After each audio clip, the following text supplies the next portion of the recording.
This channel supports Extra Life and is a proud member of Team BJO. For more information on how you can support our efforts to raise money for the Children's Miracle Network, please go to this video's description and click the links to find out more on how to donate and support the cause. Extra Life. Play games, heal kids. What up, everybody? This your boy Black Magus, back with some NBA 2015 playoff talk. And we're going to discuss the Bucks versus the Bulls, Battle of the Midwest. So, here's a case where a team that should be much better than they are is facing a team that, no disrespect, Bucks fans, but it's kind of shameful that a 41-41 team is the number 6 seed in the playoffs. Again, hate to keep making this comparison, but you look at the Western Conference and the Bucks would be 10th. But of course, playing in such a weak a weak conference, it's no surprise that they're this high up. Now, I'm not saying that the Bucks are a bad team. They're definitely not I wouldn't necessarily call them a good team either.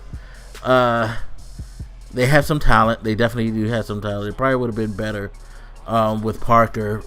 But,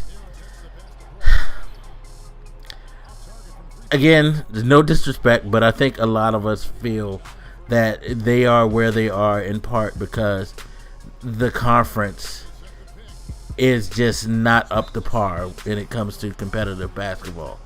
Now, with the Bulls, I feel like the Bulls,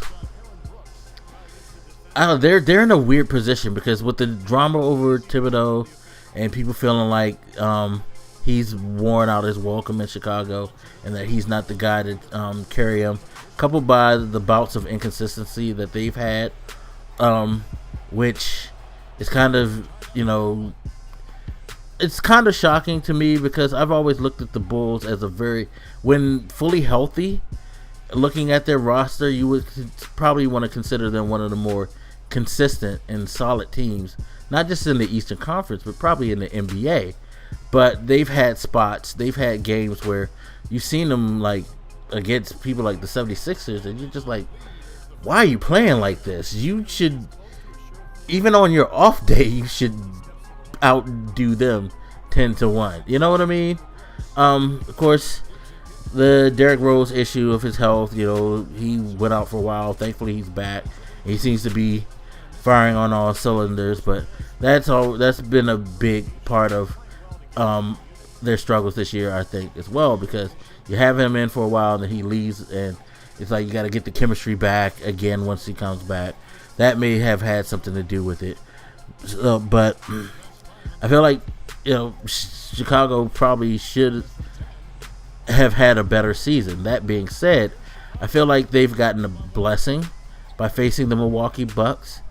They're going to face a team that has some good players, can give them a little of a run, but I don't think is good enough to worry them. I think they're a good setup team for the Bulls to get their house in order. And so, again, apologies, Milwaukee fans, but that's just how I look at it. They're a good team that's going to set up the Bulls to get themselves in playoff form. Let them work out some issues, hopefully, get people their rotation set and all of that. I don't see this series going more than 5 games. Wouldn't surprise me if it were a sweep, but I do believe that Milwaukee will at least get one at home before the Bulls close them out. But hey, good on you guys. You made the playoffs after a 15-win season. That's not bad. You went from 15 to 41 wins. That's great progress. Jason Kidd's done a great job there. There's a lot to be positive about in Milwaukee. Unless Chicago just completely goes to shit and falls flat on their face, I just don't see Milwaukee having a chance of doing anything. Sorry, Bucks fans. But anyway, as always, you guys hit me up. Let me know what you think, and I'll holler at you later. This your boy Black Magus, and I'm out. Deuces.